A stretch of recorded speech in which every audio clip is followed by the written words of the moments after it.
Bonjour à toutes et à tous et bienvenue eh bien sur ce Twitter Space exceptionnel, le premier du groupe La Poste et puis le premier aussi de Vivatech 2021. Bienvenue à vous, je m'appelle Damien Douani, j'ai le grand plaisir de vous accueillir aujourd'hui pour ce rendez-vous, ce premier rendez-vous. On aura lieu pendant 3 jours, on va se retrouver pendant 3 jours sur le compte Twitter du groupe La Poste avec des invités exceptionnels qui vont venir nous parler des nouveautés justement que présente le groupe La Poste aujourd'hui au sein de Vivatech, puisque Vivatech, vous le savez, l'année dernière n'avait pas eu lieu et cette année, on recommence, on repart. Et si vous avez envie d'ailleurs de venir à Vivatech, vous pouvez, c'est pendant 4 jours. Quand vous êtes professionnel, c'est les 3 premiers jours et puis le 4e jour, c'est ouvert au grand public, c'est samedi, c'est ce week-end. Mais sans plus tarder, je vais vous présenter mon invité en face de moi. C'est Philippe Dorge, il est directeur général adjoint en charge de la branche service courrier-colis, j'avais oublié une lettre, désolé, dans l'acronyme BSCC. Bonjour Philippe Dorge. Bonjour. Alors dites-moi, Philippe Dorge, on a vécu quand même une période assez exceptionnelle. Plus 8,5% de croissance du e-commerce en 2019 et en 2020 d'après la FEVAD. 17 400 nouveaux e-commerçants sont apparus en 2020. Et aujourd'hui, le e-commerce est 13,4% du commerce de détail. Ça fait quand même beaucoup. Est-ce qu'une année de Covid, c'est une année de e-commerce sous stéroïdes ? Très bien. Écoutez, une année exceptionnelle, oui, parce que 3 années de croissance en une, avec plus 29%. Donc c'est tout à fait exceptionnel pour le colis, pour le e-commerce en France. Et évidemment, cette crise a été le catalyseur finalement d'une accélération de toutes les grandes tendances et spécialement des usages de consommation avec la consommation autour du domicile, la commande au domicile, la livraison, la collecte autour du domicile. Et donc c'est ça qui a amené cette formidable croissance du e-commerce. Et dans cette année, Colissimo spécialement a gagné des parts de marché puisque nous sommes à plus de 50% maintenant de la livraison tout-ci en France. Et si je prends la livraison au domicile, nous avons 80% de parts de marché. Nous avons gagné à peu près 2 points de parts de marché. On est sur 3 années finalement de croissance en une. C'est pour Colissimo près de 500 millions de colis dans l'année, mais c'est aussi l'ensemble du groupe La Poste parce que c'est un phénomène qui n'est pas que français. Et c'est 2,3 milliards de colis pour le groupe La Poste dans le monde, si on compte aussi Géopost. Et puis vous me demandiez si c'était un phénomène urbain. Spécialement urbain. La réponse est pas seulement, et évidemment c'est partout, c'est un phénomène national aussi dans le rural, jusqu'au rural. Et le groupe La Poste, par son maillage, par sa couverture nationale, est vraiment l'opérateur partenaire de tous les commerçants. Alors, peut-être aussi, pour finir sur ce point, dire, pour nos hyper grands commerçants, on les connaît tous, les grands e-commerçants globaux, évidemment, oui. Mais pas seulement. C'est-à-dire qu'on a vu pendant cette année des enseignes, et spécialement des enseignes de commerce français, qui étaient plutôt sur le physique et qui ont accéléré sur le digital. Et donc, Colissimo La Poste a été le partenaire du e-commerce, de ces enseignes françaises qui ont voulu accélérer sur le e-commerce. Et puis aussi les petits commerçants qui ont voulu compléter le trafic en magasin qui a été très très difficile pendant cette période, à devenir des e-commerçants. Colissimo et La Poste est le partenaire finalement de tous les commerçants qui veulent devenir des e-commerçants dans cette période. Vous disiez tout à l'heure les chiffres, 2 milliards, c'est ça, c'est juste vertigineux. Dans le monde. Et oui. Pour la France, 500 millions de colis, enfin exactement près de 470 millions pour Colissimo, auquel il faut ajouter évidemment Chronopost et DP Défense. Oui. Alors donc justement on va reparler justement de tous les impacts que ça peut avoir sur le groupe La Poste et ses différentes filiales. On parlait donc justement de ces questions de flux il y a quelques instants. Les flux de e-commerce dans les villes représentent en moyenne 12 à 15% des flux globaux de livraison. Donc c'est en croissance bien sûr. Ça veut dire qu'il y a de plus en plus de livreurs. Mais les villes, elles actuellement disent on veut de moins en moins de livreurs dans les rues. Elles redimensionnent d'ailleurs leurs rues très souvent et enlèvent les places de livraison. Donc il y a quelque chose qui est un peu problématique. Une explosion avec les chiffres que vous nous avez donnés qui est juste dantesque et à la fois une infrastructure qui devient de plus en plus compliquée. Comment on fait pour résoudre ce casse-tête ? Alors vous posez la très bonne question qui sont à la fois les enjeux de la logistique urbaine et de ce risque de thrombose, si je puis dire, à l'intérieur des villes, si chacun veut avoir son colis, son livreur chez lui, et puis les enjeux évidemment environnementaux. Alors, je crois que le modèle postal et spécialement celui de Colissimo, mais c'est aussi vrai pour Chronopost, c'est finalement le modèle qui permet de réaliser cette croissance, mais de façon responsable. Je m'explique. Notre modèle, c'est la mutualisation et c'est la massification. C'est-à-dire qu'en fait, autour du domicile, nous organisons des tournées où nous allons au contraire, dans une tournée, massifier le maximum de produits, jusqu'à le mélanger même avec du courrier. Vous voyez, c'est le modèle de la tournée mutualisée, courrier, colis, des colis urgents, et d'éviter d'avoir une course spéciale pour un colis pour un client. Donc c'est le modèle vraiment de la livraison massifiée, y compris pour le transport, où nous avons aujourd'hui des liaisons directes, où nous passons d'un mode où nous avions des poids lourds traditionnels avec des remorques traditionnelles, où nous passons au vrac rangé, et on passe finalement à peu près dans ces liaisons de transport de 1500 colis dans une caisse mobile à 4000 colis, et donc évidemment, toute chose est par ailleurs, c'est beaucoup moins aussi de camions qu'on met sur les routes. Philippe, juste pour ceux qui sont néophytes et qui ne connaissent pas ce que c'est le vrac rangé, vous pouvez juste nous expliquer le concept du vrac rangé? Eh bien, en fait, ce sont dans des caisses mobiles, une caisse mobile, et dans une traction, un camion traction, vous pouvez avoir jusqu'à 2 caisses mobiles, vous le voyez tous dans les autoroutes, et c'est rempli de colis. Alors qu'avant, nous étions dans des containers, et donc c'est, comme je vous le disais, passer de 1500 colis dans une remorque à 3 à 4000 colis dans une caisse mobile. En plus, ces caisses mobiles sont détachables l'une de l'autre, et on peut faire ce qu'on appelle du cabotage, c'est-à-dire je peux avoir une traction de Paris à Marseille qui à Lyon détache une des caisses mobiles qui ira à Grenoble, et donc on optimise par là ces transports, et évidemment c'est important pour la réalisation de notre trajectoire de baisse des gaz à effet de serre, de notre trajectoire carbone, car nous, conformément à l'accord de Paris, la Poste Colissimo est sur une trajectoire de réduction de 25% de ses émissions de gaz à effet de serre. Alors, on en parlait il y a quelques instants, donc finalement, vous faites un énorme Tetris, en rangeant mieux, on va dire, les colis, vous optimisez finalement la distribution. Ce qui est intéressant à voir, c'est que il y a aussi ce qu'on appelle très souvent la distribution du dernier kilomètre. Vous avez d'ailleurs acheté une société qui s'appelle Stuart, qui on les voit dans les rues à Paris tout au moins avec des bicyclettes, des vélos cargo. Ça aussi pareil, ça fait partie de on va dire de ces nouvelles manières d'amener le colis plus facilement, plus simplement, de manière plus fluide aux clients. Oui, notre ambition c'est de garder finalement ce coup d'avance que nous avons sur l'environnement. Vous savez que Colissimo est un opérateur qui est neutre carbone depuis 2012, et nous voulons garder cette longueur d'avance. Premier axe, c'est bien sûr d'abord la décarbonation, voire la livraison en mode doux dans les 27 grandes métropoles françaises. Donc aujourd'hui, nous sommes à 54% de livraison décarbonée ou en mode doux, et nous voulons passer à 100% dans ces 27 métropoles d'ici 2023.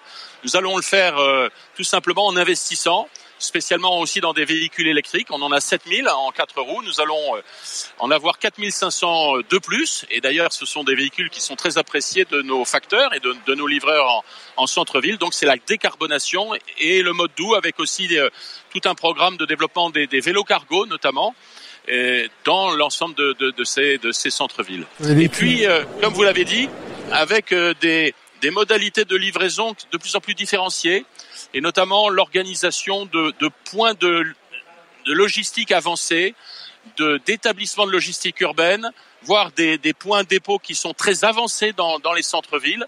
Et ce qui veut dire aussi, nous le faisons avec Géopost et avec Urbi, à organiser une rupture de charge quand on arrive aux abords des grandes métropoles, et de livrer en mode décarboné, en mode doux à l'intérieur des centres urbains. Alors vous disiez il y a quelques instants effectivement flotte de véhicules électriques, puisque la Poste est une des toutes premières entreprises à avoir eu des flottes massives de véhicules électriques il y a plusieurs années de cela, et que d'ailleurs je crois que vous avez, vous le disiez, donc une ambition d'avoir aussi bien en France qu'avec DPD, je crois, au niveau de l'Europe, une flotte de véhicules et dans les villes, dans une centaine, 225 villes européennes. Alors vous avez répondu sur les aspects livraison, comment mieux livrer.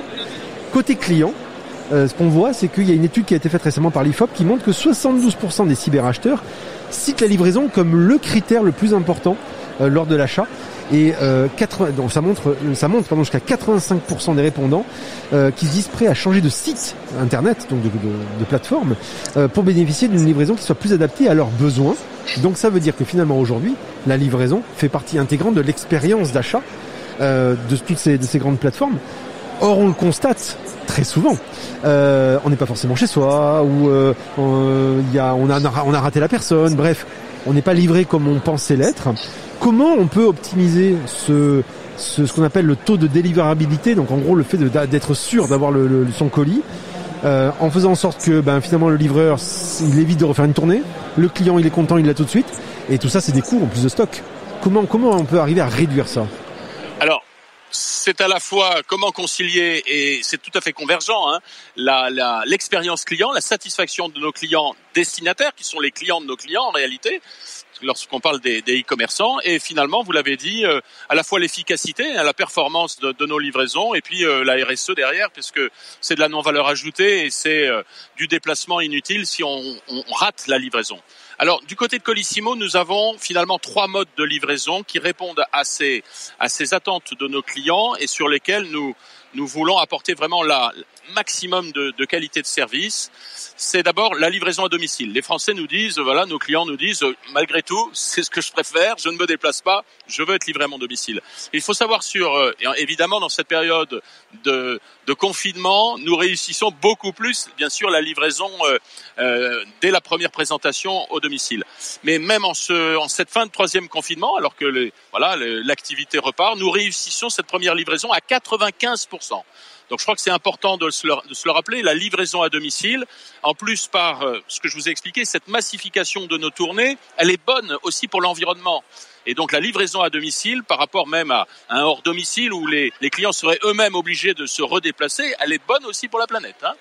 Et donc nous réussissons à 95% cette livraison. On va l'améliorer encore par l'interactivité avec nos clients qui, grâce au compte La Poste, nous donnent leur 06, nous pouvons les contacter, le facteur, le livreur de La Poste qui connaît bien ses clients destinataires.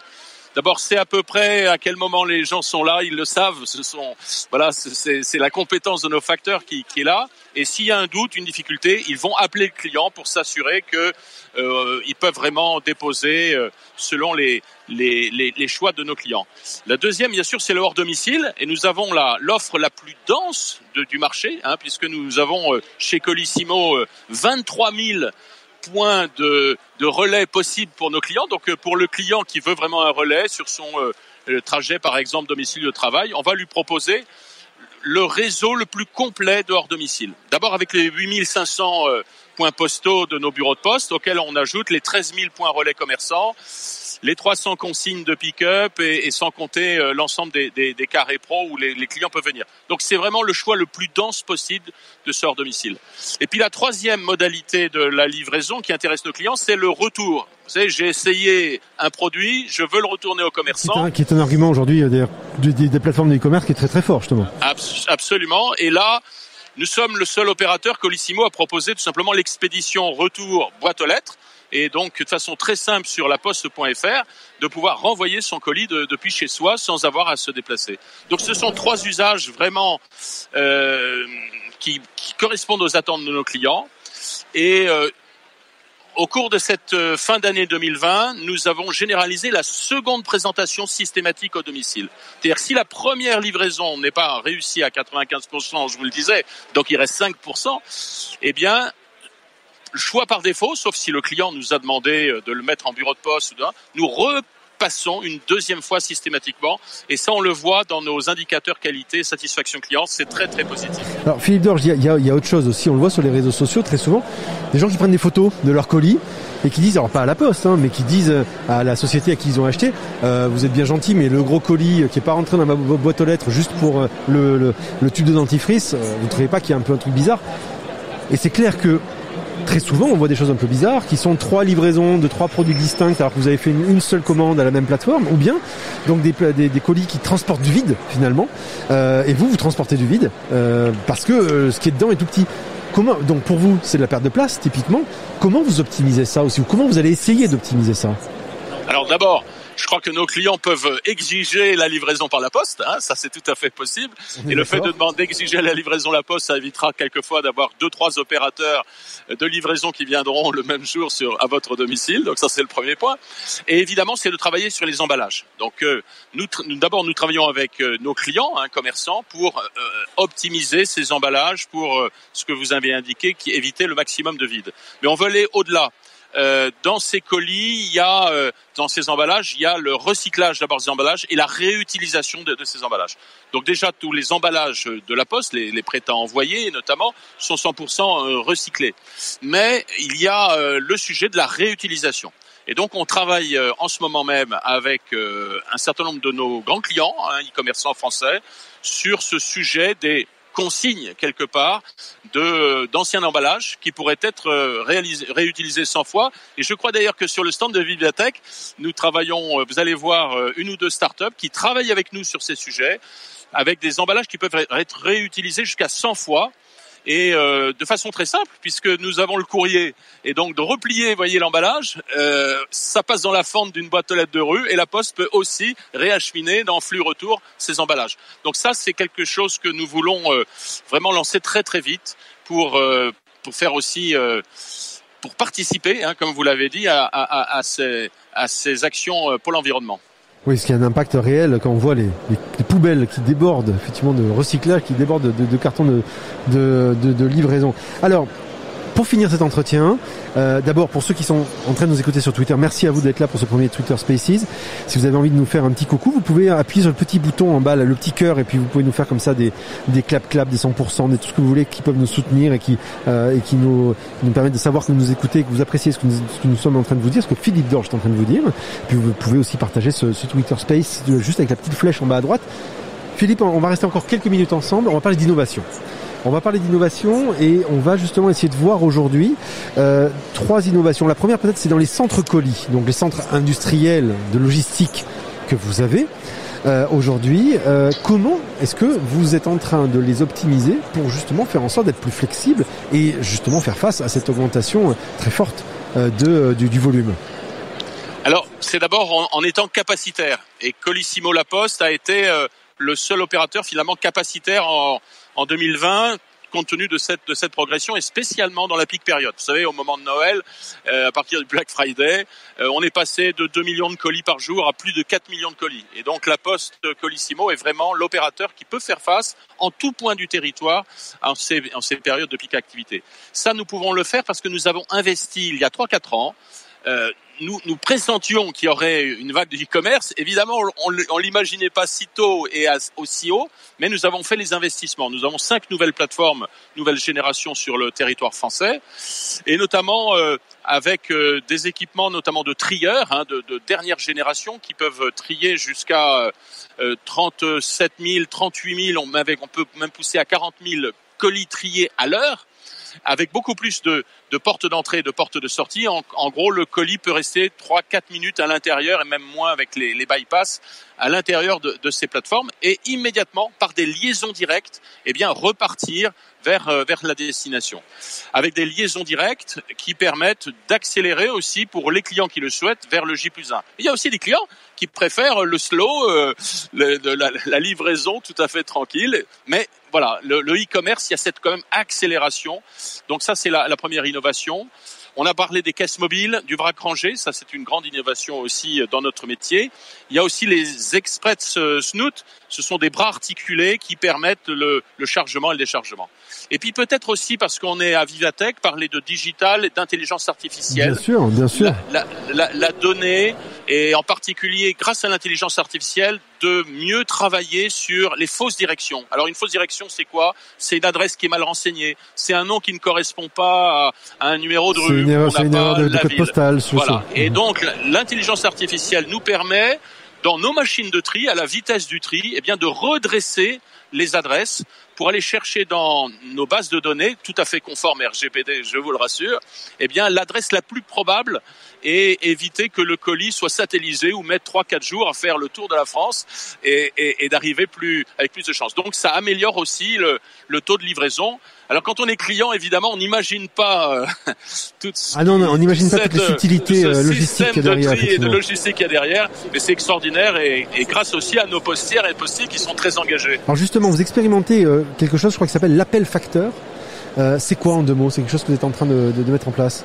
L'appel facteur, ce sera dans un sens et dans un autre. Et dans un premier temps, c'est la possibilité sur la poste.fr, sur nos plateaux relations clients, de laisser des consignes de livraison très simples. Et ça, nous allons donc le développer d'ici 2022. Et il y a déjà la possibilité, comme je vous le disais, aussi pour le facteur, de rentrer en contact, si le client a renseigné son compte La Poste, de pouvoir rentrer plus facilement en contact avec le client destinataire. Et dernière question, on parlait tout à l'heure donc de circulation dans les villes, de vos camionnettes, camions, etc. qui sont là. De ce que j'ai cru comprendre, vous essayez aujourd'hui d'optimiser justement le fait qu'il n'y ait pas uniquement des camionnettes qui fassent un point A, un point B avec des arrêts. Vous essayez de leur faire plus de choses à ces camionnettes, de capter des éléments. Je crois que ça s'appelle Géoptis de ce que j'en ai vu, mais vous pouvez peut-être préciser un tout petit peu les nouveaux rôles que vous allez donner à vos véhicules. C'est vrai que du coup, en temps masqué sur nos routes, nous pouvons faire un certain nombre de choses à nos camionnettes jaunes que vous voyez. Et ici à Vivatech, on a la présentation des solutions Géoptis, c'est une filiale du groupe La Poste, dans les nouveaux services de La Poste, qui nous permet pour le compte des collectivités locales, de capter de la donnée sur l'état des infrastructures routières. Vous voyez les déformations de chaussées, les trous qui se forment, des panneaux de signalisation qui sont cassés, mais aussi les mesures de qualité de l'air, avec notamment un très très beau partenariat avec la région Île-de-France sur Airparif, qui permet en temps réel de mesurer la qualité de l'air en Île-de-France à la maille de la rue et presque de l'adresse, et chacun peut aller sur le site Airparif grâce à ce réseau, si vous voulez, de nos caméras et points de mesure embarqués dans nos véhicules. Et puis aussi pour les opérateurs télécoms de mesurer, et les collectivités locales qui veulent vérifier cela, les zones blanches du point de vue de la 3G, de la 4G et de la couverture télécom. Donc effectivement, on ne se rend pas compte, on n'imagine pas tout ce que la Poste peut faire pour nous, justement les camionnettes de la Poste, justement, avec tout ce que vous venez de nous dire. Ce Twitter Spaces touche à sa fin. Merci beaucoup Philippe Dorge du temps que vous nous avez consacré. Philippe Dorge, DGA, directeur général adjoint en charge de la branche service courrier colis. Cette fois-ci, je l'ai dit dans le bon sens. Et bonne visite ici à Vivatech. Exactement. Si vous venez sur le stand de Vivatech, il y a énormément de choses à voir justement autour des innovations colis. On se retrouve demain sur Twitter. Merci pour vos petits messages. On se retrouve demain sur Twitter pour un nouveau Twitter Spaces. On parlera toujours d'innovation. Avec qui vous le verrez, c'est la surprise. Rendez-vous demain. Scrutez le compte du groupe La Poste. Vous verrez, l'adresse est mise tout en haut du compte. Merci à vous. Très bonne journée.